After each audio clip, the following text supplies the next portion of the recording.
2장 20절과 로마서 12장 1절 말씀입니다. 함께 읽도록 하겠습니다. 갈라디아서 2장 20절 말씀 시작. 나는 그리스도와 함께 십자가에 못 박혔습니다. 그러므로 이제 더 이상 내가 사는 것이 아니라 내 안에 그리스도께서 사시는 것입니다. 지금 내가 육체 안에 사는 것은 나를 사랑하셔서 나를 위해 자신의 몸을 내주신 하나님의 아들을 믿는 믿음으로 사는 것입니다. 아멘. 로마서 12장 다시 읽겠습니다. 로마서 12장 1절 말씀 시작. 그러므로 형제들이여 내가 하나님의 자비하심으로 여러분에게 권합니다. 여러분의 몸을 하나님께서 기뻐하시는 거룩한 산 제물로 드리십시오. 이것이 여러분이 드릴 영적 예배입니다. 아멘. 그 베스트셀러 영성 작가인 게리 토마스가 한 말이 있습니다. 그의 책 사랑과 행복 그 이상의 결혼 이야기라는 책에서 이런 말을 했습니다. 그래서 많은 전 세계적으로 복음주의 교회들이 큰 반향을 일으켰던 신선한 충격을 주었던 그런 말입니다. 그것은 다름이 아닌 우리 성도님들도 많이 아실 겁니다. 결혼의 목적은 거룩이다. 이런 말입니다. 거룩의 목적은 거룩이다. 그것에 보태서 한 가지 더 이야기를 한 것이 있습니다. 그것은 인생의 목적이 행복이 아닌 거룩이다. 이렇게 얘기하고 있습니다. 잠깐 레위기 19장 2절 말씀을 한 절 보겠습니다. 레위기 19장 2절 말씀 함께 읽습니다. 이스라엘 온 회중에게 말하여라. 나 너희 하나님 여호와가 거룩하니 너희도 거룩해야 한다. 아마도 이 게리 토마스가 깊이 묵상하는 가운데 이런 이야기를 해석했던 것 같습니다. 결혼의 목적은 행복이 아니다. 인생의 목적은 행복이 아닌 거룩이다. 이게 정말 쉽지 않은 거룩이라는 얘기를 들으면 결코 쉽지가 않습니다. 이제 거룩이 도대체 무엇을 얘기하는 것인가 알 것 같기도 하고 많이 들은 이야기이기 때문에 그런 것 같습니다. 요즘 얼마 전에 제가 뉴스를 봤더니 그 결혼식을 하고 20분 만에 이혼을 했어요. 그래서 기네스북에 올랐어요. 유명해지려면 그렇게 하면 됩니다. 이상하게 하면 되는데 왜 결혼의 기간이 짧았을까요? 또 왜 이런 일들이 있을까요? 아마 제 생각에 결혼의 목적이 행복이었기 때문일 확률이 굉장히 큽니다. 물론 아닌 부분도 있죠. 그런데 그런 일이 많이 있습니다. 거룩하기 때문에 그런 일을 아마 하지는 않았을 것 같아요. 여기에서 우리가 성도님들과 함께 아마 행복과 거룩은 어떠한 상관관계가 있는 것 같습니다. 저를 포함해서 성도님들이 태어나면서부터 행복을 따라 살았죠? 그렇죠? 행복을 따라서 살았어요. 그런데 우리가 예수님을 만나면 이제 거룩해져야 된단 말이죠. 그래서 이 두 가지를 다 하려고 합니다. 그러니까 다시 말해서 행복도 하면서 거룩해지는 것. 그래서 교회 안에서도 그렇게 하기 위해서 부단히 노력을 하는 거죠. 그래서 행복을 어떻게 얻기를 원하느냐 하면은 하나님을 통해서 행복해지려고 하는 거예요. 그래서 예수 믿고 이제 기도를 하면은 우리가 기도를 들으면 이제 좀 알 수가 있는 거죠. 어떻게 하냐면은 이 사람 교회 다니더니 성공했다. 하나님께 기도하더니 은혜 받아서 저렇게 됐다. 자식이 좋은 학교 갔다. 또 승진했다. 돈 많이 벌었다. 뭐 이렇게 하잖아요. 그래서 이제 그것이 행복의 기준이 많이 된 거죠. 그래서 교회 안에도 이러한 만몬 사상이 이제 엄청나게 들어오는 거예요. 그래서 행복의 조건이 거룩을 동반한 행복의 조건이 교회에서의 은혜의 성취를 얘기하는 것이라고 얘기하는 것이죠. 그런데 행복을 원하는 것은 우상 숭배라고 성경은 규정하고 있습니다. 오늘 말씀을 봅니다. 출애굽기 20장 4절 말씀 함께 읽겠습니다. 너는 너 자신을 위해 하늘에 있는 것이나 땅에 있는 것이나 물속에 있는 것이나 무슨 형태로든 우상을 만들지 말라. 너는 그것들에게 절하거나 예배하지 마라. 또 하나 봅니다. 출애굽기 20장 23절 말씀입니다. 함께 읽습니다. 너희는 나 이외에 만들지 말라. 너희를 위해 은이나 금으로 신상을 만들지 말라. 또 하나 봅니다. 레위기 19장 4절 말씀입니다. 함께 읽겠습니다. 우상들에게로 돌아서거나 너희 자신을 위해 금속을 녹여 신상을 만들지 말라. 나는 너희의 하나님 여호와다. 이 세 구절을 보니 무엇을 얘기합니까? 우상 숭배에 대해서 얘기하는 게 맞죠? 우상 숭배에 대해서 얘기하는 거예요. 그래서 우리가 흔히 우상 숭배는 형상을 만들고 거기에다가 절하고 이런 것을 우리가 우상 숭배라고 이야기하고 있습니다. 그런데 이 세 구절, 이 세 구절에 공통적인 단어가 있어요. 그게 뭐냐면은 뭘까요? 너희를 위하여, 너 자신을 위해, 너희 자신을 위하여 이렇게 이야기하고 있습니다. 이것이 사실은 비단 불교에서 말하는 불상을 얘기하는 거겠습니까? 이건 이스라엘 백성들에게 얘기하는 거예요. 하나님을 알고 있는 이스라엘 백성들. 특별히 출애굽기 20장 23절의 다른 버전을 읽어보겠습니다. 제가 너희는 나를 비겨서 은으로 신상을 금으로 신상을 너희를 위하여 만들지 말라 이렇게 되어 있습니다. 하나님을 비겨서 여기에 굉장히 중요한 초점이 있는 것 같아요. 자, 그러면 우리가 우상 숭배자인 것 같죠? 근데 이때 우상 숭배자라고 얘기하는 게 더 좋습니다. 왜냐하면 회개하면 되니까요. 근데 내가 우상 숭배자인 거 모르고 그냥 가면 어려운 거예요. 나는 하나님을 비겨서 나의 행복을 추구하는구나. 나는 우상 숭배자구나. 이렇게 생각하는 것이 현명하고 지혜로운 사람입니다. 우리 기도를 보면 알 수 있습니다. 하나님을 빙자해서 세상을 얻으려는 것, 우상 숭배를 하는 것입니다. 어떤 면에서 크리스찬들이 더 교묘하게 우상 숭배자인지도 모르겠습니다. 행복은 우상을 만드는 것입니다.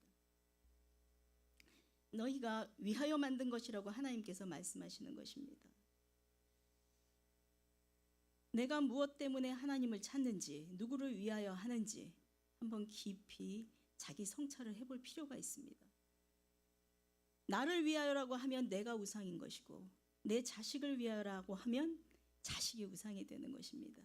그러니까 사실 우리가 많이 배웠듯이 우리는 하나님의 영광을 위하여, 하나님을 위하여 우리가 사는 것이 그리스도인의 삶이라면 우리가 여기에서 잠시 멈추고 깊이 생각을 해보아야 되는 것이죠.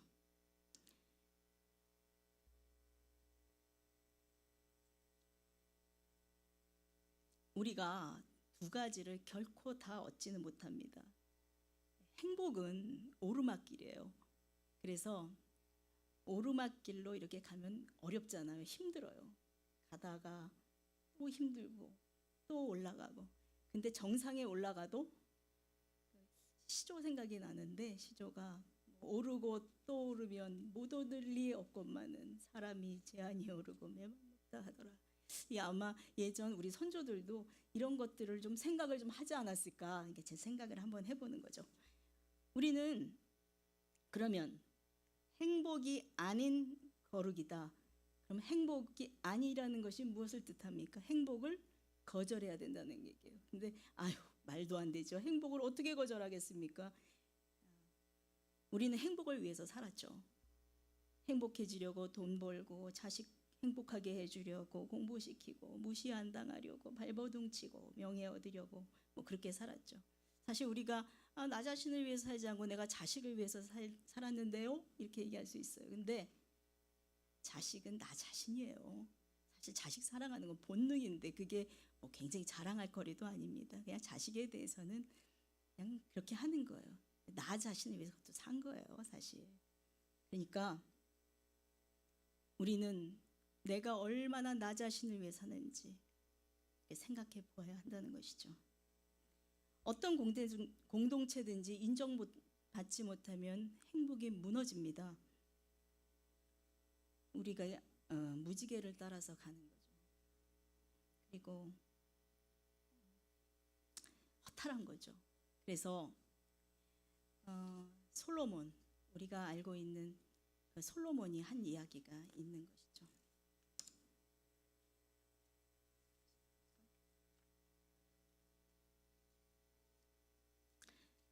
우리 전도서 1장 2절과 3절을 함께 읽겠습니다.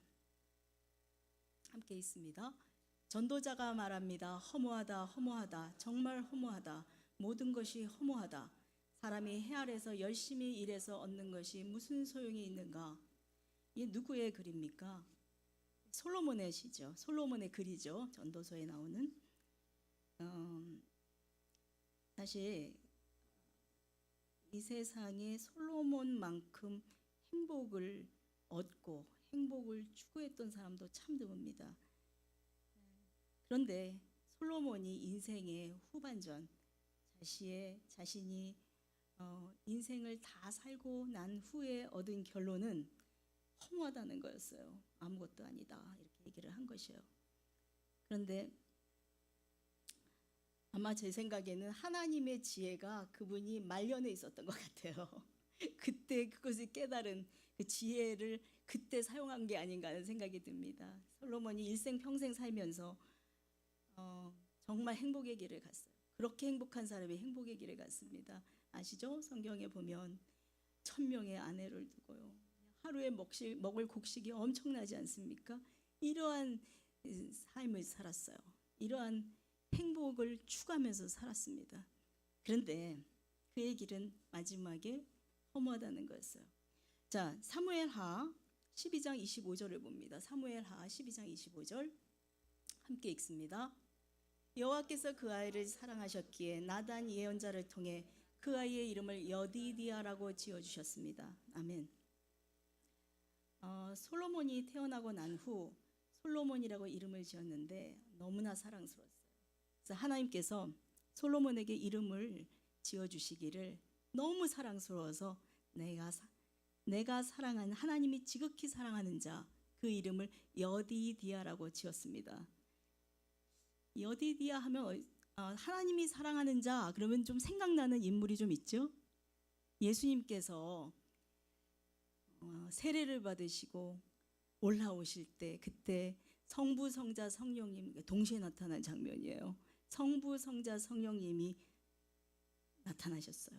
그러니까 성부 하나님의 음성이 그때 들립니다. 뭐라고 하시냐면은 이는 내 사랑하는 자요, 내 기뻐하는 자다 이렇게 얘기하는 거예요. 사실 내 사랑하는 자, 솔로몬의 이름 여디디아, 예수 그리스도의 이름 내 사랑하는 자, 이것은 하나님께서 이들에게 사랑의 그러한 완성, 하나님의 사랑의 모든 것을 주기 위한 것이었습니다. 그런데 솔로몬은 그 행복으로 오르막길을 계속 간 사람이에요. 계속해서 올라갔어요.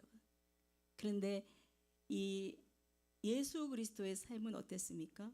예수 그리스도는 인카네이션, 다시 말해서 성육신하신 거예요. 성육신하셔서 그분이 그 높고 높은 보좌에서 내려오셨을 뿐만 아니라 이 세상에 살 때도 더 내려가야 된다.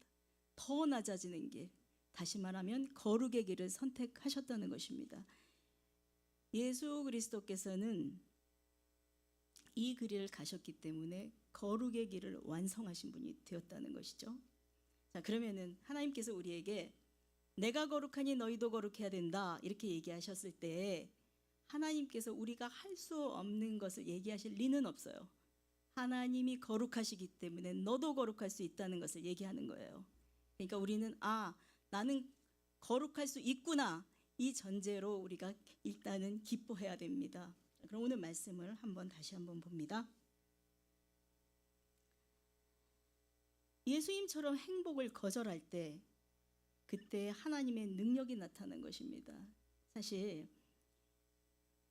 예수 그리스도의 능력의 가장 위대한 정점은, 가장 파워풀했던 정점은 우리 모두 다 알다시피 십자가 사건입니다. 십자가에서 죽으실 때 엄청난 놀라운 파워가 나타났어요.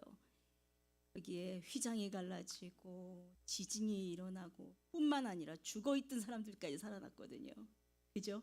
그리고 뿐만 아니라 온 인류를 그 순간에 구원하는 역사의 길을 여신 사건이에요. 그러니까 우리에게 하나님께서 우리가 노력하고 하나님 앞에 기도하고 무조건 이렇게 하면 나에게 힘이 올 거야, 하나님께서 능력 주실 거야, 하나님 능력 주세요, 이렇게 얘기하는 것이 우리에게는 사실 비효율적이라는 거죠. 그렇다면은 사도 바울이 빌립보서 말씀에 이렇게 얘기합니다. 내가 비천에 처할 줄도 알고 풍부에 처할 줄도 알고 나는 모든 것을 이기는 일체의 비결을 배웠다. 이렇게 사도 바울이 얘기하지 않습니까? 우리의 파워, 우리의 힘은 어디에 있는 거예요? 낮아짐, 다시 말해서 거룩한 삶, 이 삶이 있는 것입니다. 다시 말해서 서두처럼 우리가 행복을 거절할 때 이때 놀라운 역사가 일어난다는 것입니다.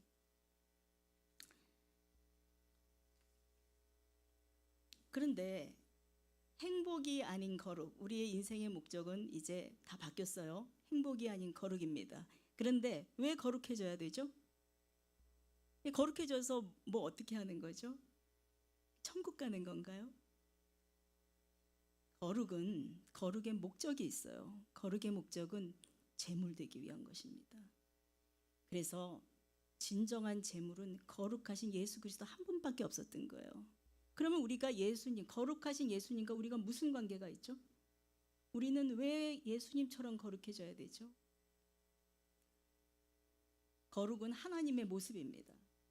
내가 거룩하니 너희도 거룩하라 라고 우리에게 원하시는 것은 하나님 자신이 할 수 있고 우리도 할 수 있다는 자신이 있으신 거예요. 우리가 거룩해질 수 있는 자신감, 그것이 하나님의 믿음입니다. 우리에 대한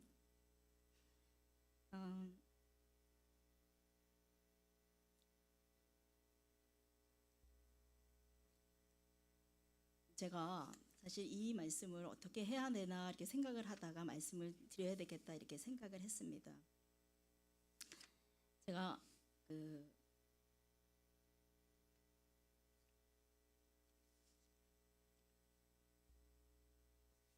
좀 이래요. 이렇게요. 막 이게 왔다 갔다 해요.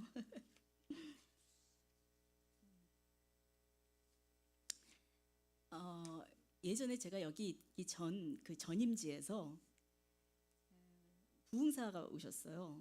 부흥사가 오셨는데 이분이 알고 봤더니 굉장히 유명한 부흥사시더라고요. 그래서 제가 크리스찬 신문에서도 봤어요. 어떤 무슨 교단의 총회장이시더라고요. 그러니까 굉장히 뭐 훌륭하신 목사님 부흥사셨던 것 같아요. 그런데 이분이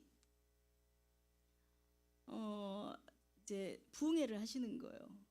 그래갖고 열화와 같은 이제 부흥회를 하게 됐는데 이분이 이제 내용이 이렇습니다. 3일간의 줄거리가 굉장히 가난한 가정에서 태어났어요. 그래서 어릴 적부터 너무 힘들게 자랐어요. 근데 이제 교회에 가서 어린 꼬마가 봉사도 하고 헌신도 하고 이렇게 살다 보니까 이 꼬마가 하나님을 만났어요. 그래서 하나님께서 복을 주셨어요.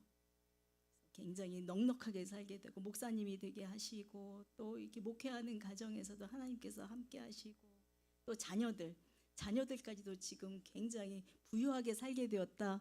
뭐 제가 그때 해석한 그때 그 부흥의 전체적인 내용은 좀 그런 것 같습니다. 그래서 우리들에게도 그렇게 부티나게 살아라 이런 얘기를 좀 많이 하시는 것 같았어요. 근데 이분이 이제 중간에 이렇게 하시는 거예요. 옛날 부흥사 스타일이신지 요즘은 그런 거 잘 안 하는데 이렇게 하셨어요. 자, 따라하세요.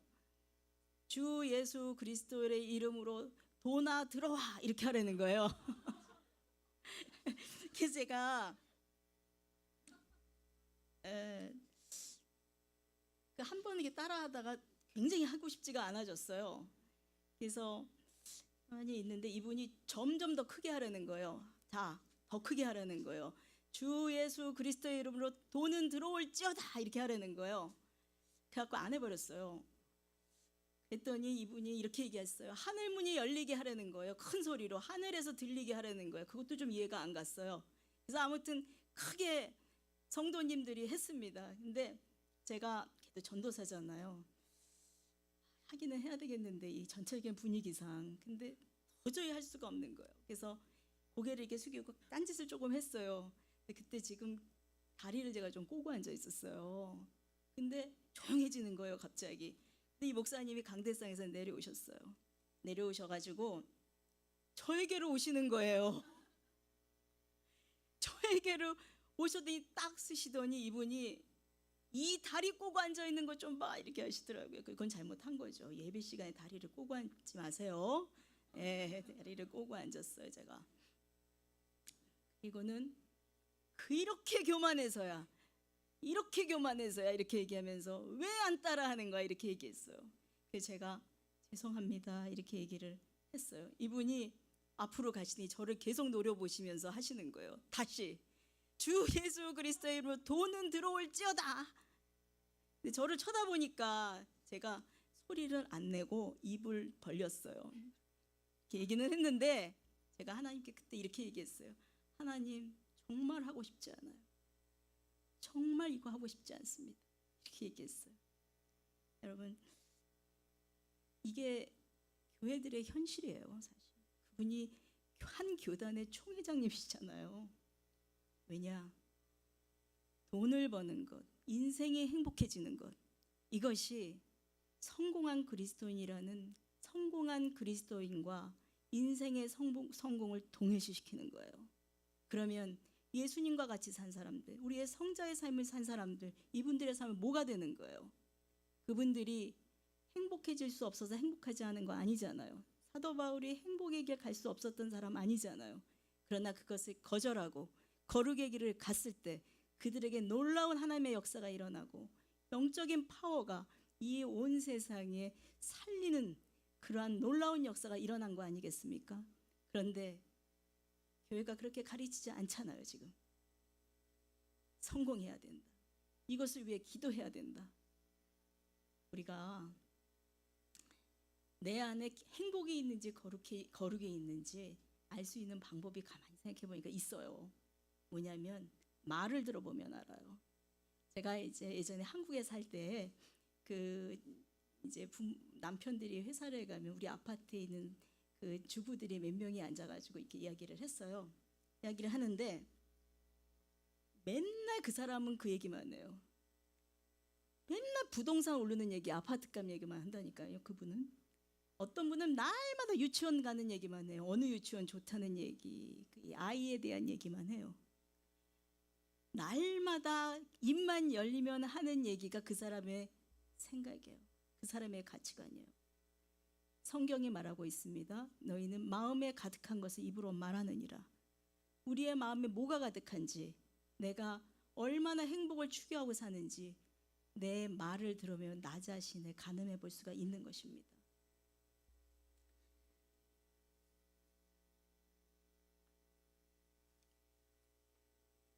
우리가 아까 출애굽기 23장의 다른 버전을 제가 하나 읽어드렸습니다. 너희는 나를 비겨서 은으로 신상을, 금으로 신상을 너희를 위하여 만들지 말라. 나를 비겨서 예수님을 하나님을 빗대어서 하나님을 이용해서 이렇게 해서 신앙생활을 하는 것, 이것이 우리 성도들의 우상생활 하는 그러한 라이프 스타일입니다. 사실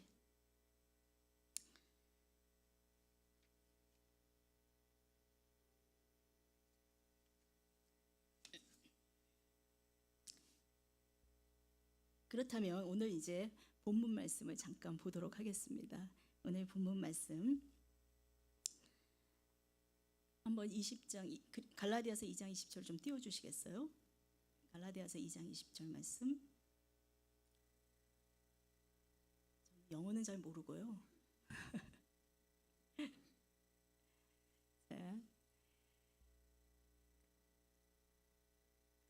우리가 그렇다면 성육식 사건, 거룩하신 그분이 제물 다신 사건, 그런데 거룩하신 그분이 왜 제물 되셨냐를 묻기 전에 거룩하시기 때문에 제물 되실 수 있었다는 점에 접근을 해야 됩니다. 우리의 인생의 목적이 거룩이고 거룩의 목적이 뭐라고요? 제물 되기 위함. 예, 맞습니다. 제물 되기 위함이에요. 그러니까 우리의 목적이 하나님 앞에 제물이 되어야 돼요. 근데 우리가 이렇게 살다가는 제물이 안 되는 거예요. 그러면은 우리가 거룩한 삶을 우리가 노력해서 살아야 되나? 불가능하죠. 불가능해요. 아마 사도 바울 선생님도 이것 때문에 고민은 좀 있으셨던 것 같습니다. 모든 사람이 죄를 범하였기에 하나님의 영광에 이르지 못한다. 어떤 사람도 하나님의 제물은 될 수 없다는 것입니다. 그러면 제물은 어떤 사람이 제물이 되는 것인가? 갈라디아서 2장 20절 첫째로 계속 띄워놔 주시기 바랍니다. 나는 그리스도와 함께, 첫 번째 조건이에요. 내가 그리스도와 함께여야 제물이 되는 것입니다. 나는 언제나 주님과 함께 있는 거예요. 함께 동행하고 함께 삶을 살고 하나님께 묻고 모든 주권을 하나님께 드린다는 뜻입니다. 두 번째로 예수님과 함께 십자가에 못 박혔습니다. 십자가에 못 박히는 겁니다. 십자가에 못 박혔다는 게 뭡니까? 나는 죽었다는 거예요. 십자가에 못 박혔다는 겁니다.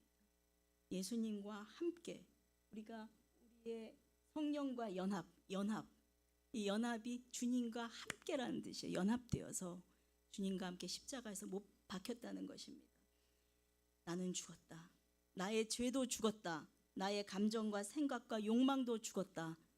내 알량한 그 자존심도 죽었다. 내 고집도 죽었다. 이거예요. 이게 내가 이제 더 이상 육체 가운데 사는 것이 아니다. 이렇게 얘기하는 거잖아요. 육체는 이 육체 있죠. 이 육체를 뭐라고 하냐면 신학적으로는 죄의 집이라고 말해요. 죄의 집. 죄가 계속해서 거하고 싶은 장소예요. 그리고 또한 육체를 고집이라고도 말해요. 성질이라고도 말해요. 그러니까 내가 십자가에서 죽었다는 의미는 그 결과는 뭐냐면은 내가 자존심도 죽고, 그러니까 우리 그리스도인들은 좀 바보라야 되는 거예요. 너무 똑똑해가지고 이거 그리스도인 되겠습니까? 이렇게 똑똑해서는 그리스도인 되기가 어려워요. 사실 뭐든지 죽은 거예요. 제가 한국에 있을 때 이런 일이 있습니다. 제가 그때 성령을 받았어요. 그래가지고 새벽 기도를 가야만 되는 거예요. 새벽 기도를 가려고 하는데 저희 집은 그때 가락동을 살았고 저희 교회가 대치동에 있었어요. 그래서 아침마다 가기가 좀 어려웠어요. 그래서 이 동네에 있는 교회를 찾다 보니까 아주 작은 교회를 누가 한번 가보라 그랬어요. 그래서 그 작은 교회에 갔는데 1층은 뭔지 잘 모르겠어요. 기억이 안 나요. 그리고 2층은 당구장이에요. 그리고 3층은 교회인데 문을 열고 들어가니까 온기라고는 하나도 없는 거예요. 그리고 그때 날 오를 때나 뭐 그런 교회였던 것 같아요. 그래서 가서 이제 별로 기대함이 없었어요. 기대함이 없이 이제 가서 그냥 기도하고 그러고 와야겠다 생각을 했는데 보니까 성도님들도 굉장히 힘들어 보이시는 성도님들이 몇 분 여성도님들이 앉아 계실 분 아무도 없고, 그리고 이제 목사님이 딱 등장을 하시는데요. 목사님이 얼마나 고생에 찌들으셨는지 정말 어려워 보였어요. 그래서 앉아 있는데 목사님이 나오셔서 설교를 하시는 거예요. 설교를 하시는데 우리 성도님들도 은혜 받으면 꼭 이렇게 말합니다. 처음 듣는 말씀이에요. 이렇게 얘기해요. 정말 그날 저도 중학교 2학년 때부터 열심히 신앙생활을 한다고 했는데 처음 듣는 갈라디아서 말씀을 하시는 거예요. 십자가 신앙을 얘기하시는 거예요. 근데 충격을 받았어요. 그때 제가 생각했어요. 저분은 정말 거룩한 사람인 것 같아. 이렇게 생각이 들었어요. 성자와 같았어요. 저는 지금도 한국 가면 그분을 꼭 만납니다. 그래서 놀라서 집에 왔다가 다음 날 새벽에 또 갔어요. 또 갔는데 이분이 또 얘기를 하시는 거예요. 눈물이 막 흘렀어요. 그래서 목사님을 찾아가서 목사님 혹시 여기서 성경 공부는 안 합니까? 이렇게 물었더니 성경 공부가 있다는 거예요. 그래서 제가 성경 공부를 갔어요. 갔는데 설교 말씀보다 더 좋은 거예요.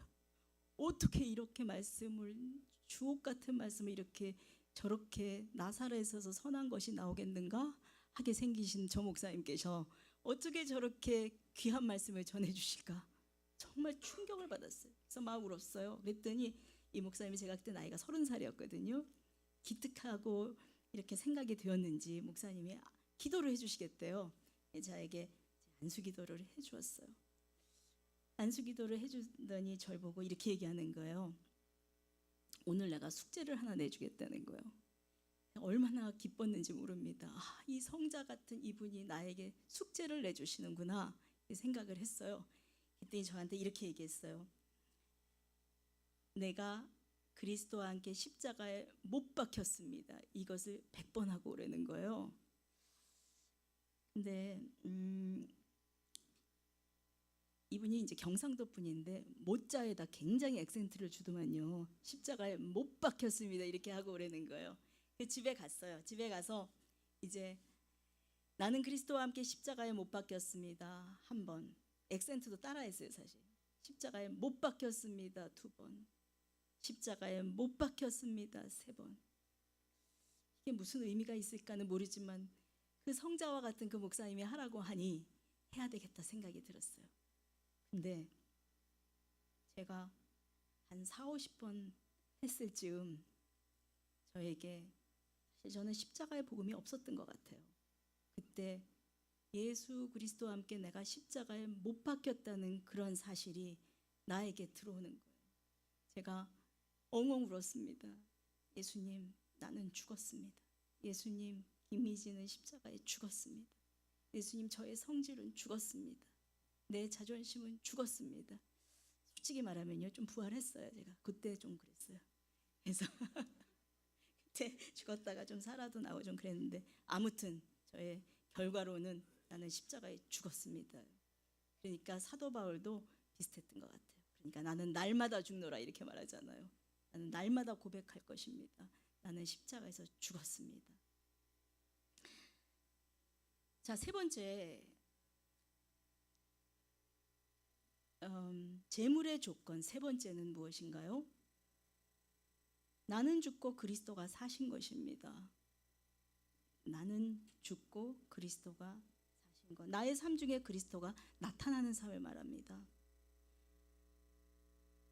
그러려면 내가 죽어 있어야 합니다. 리프렉션. 예수님, 하나님이 나에게서 투영돼서 나오시는 것. 그것은 내가 살아서는 결단코 그런 일이 있을 수가 없습니다. 짬뽕이 더 이상하게 나와요, 사실. 하나님이 내가 완전히 처단될 때, 내가 숨통이 끊어질 때 예수 그리스도께서 나에게 나타나신다는 것입니다. 그것을 우리는 이렇게 얘기합니다. 저 사람이 그리스도인이다. 저 사람은 그리스도인 같다. 이렇게 얘기하는 것이죠.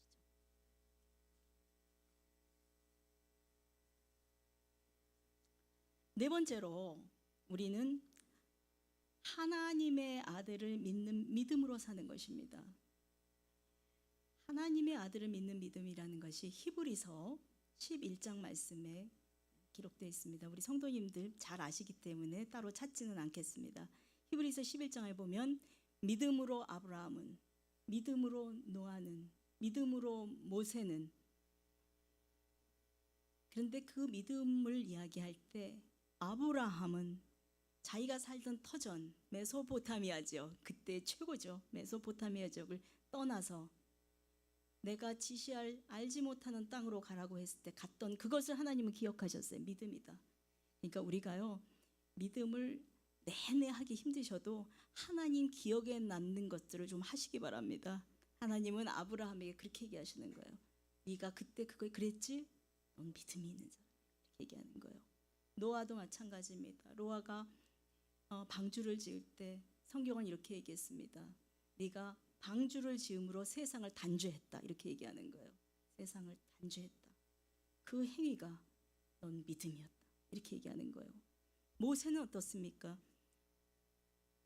바로의 딸의 공주의 아들임을 거절하고, 아예 성경에 딱 그렇게 나와 있어요. 거절하고 노예의 신분으로 살았던 그들, 자기 백성들과 함께 고난받기를 자처했다. 이렇게 얘기하고 있어요. 그러니까 이들의 모든 공통점은 무엇입니까? 이들의 동일한 공통점은 행복을 거절했다는 거예요. 행복을 거절하고 거룩의 길을 갔다는 것입니다.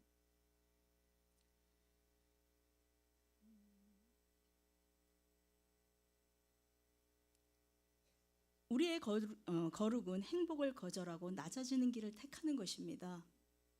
내리막길은 십자가의 길입니다. 저는 이런 생각을 합니다. 내리막길 저 밑에는 예수 그리스도께서 계시다. 그러니까 낮아지는 것을 두려워하지 마시고 낮은 그곳에서 기다리고 계신 예수 그리스도를 만나기 위해서 내가 날마다 낮아지는 길을 가시기를 축복합니다. 그곳에서 예수 그리스도와 함께 십자가에 못 박히는 겁니다. 내 숨통을 끊는 겁니다. 근데 예수님과 함께 살아나잖아요. 근데 사실 부활은요, 내 역량이 아니니까 그냥 죽는 것까지만 생각하세요. 부활은 부활될 거예요. 예. 나는 죽고 그리스도가 사실 때 비로소 나는 그리스도인이 되는 것입니다. 나는 거룩한 산제물이 되어서 하나님을 기쁘시게 할 것입니다. 아멘. 말씀을 정리합니다. 우리의 인생의 목적은 행복이 아니라, 크게 하세요. 이런 거는 크게 하셔야 됩니다. 도나드로와는 크게 안 하셔도 되고요. 이거는 좀 크게 하세요. 인생의 목적은 행복이 아니라 거룩이다. 그리고 거룩의 목표는 뭐다? 재물됩니다. 나는 재물될 것이다. 아멘. 하나님께서는 우리 같은 사람을 재물이라고 하시고 거룩하다고 인정하시고 흠없이 정결하다고 하시는 것입니다. 그러기에 하나님께서 사람을 만든 목적은 예배라고 하잖아요. 그 예배가 뭐예요? 우리가 재물되었다는 뜻이에요. 그러니까 우리는 하나님을 예배하기 위해서, 재물되기 위해서 이 세상에 하나님께서 내어놓으셨다는 것입니다. 그 재물은 진정한 여디디아. 여디디아가 뭐라고요? 하나님이 사랑하는 자. 우리의 이름은 솔로몬, 하나님께서 우리에게도 사랑하는 자 이러잖아요. 솔로몬만 여디디아가 아닙니다. 우리도 우리의 이름이 여디디아, 하나님이 사랑하는 자. 하나님께서 예수님처럼 기뻐하는 자. 우리는 산재물, 하나님이 기뻐하시는 바로 그 재물, 거룩한 자들, 이런 자들의 공동체가 저희 워싱턴 오누리 교회임을 믿습니다. 거룩의 길은 예수님께서 남기신 흔적을 따라가는 것입니다. 예수님의 흔적, 죄인의 친구요, 가난한 자들과 함께하는 자요, 겸손한 자요, 고난에 참여하는 자, 이들이 예수님의 흔적을 따라가는 것이지 행복의 길에서 예수님이 들어가는 일은 없습니다. 기도하겠습니다.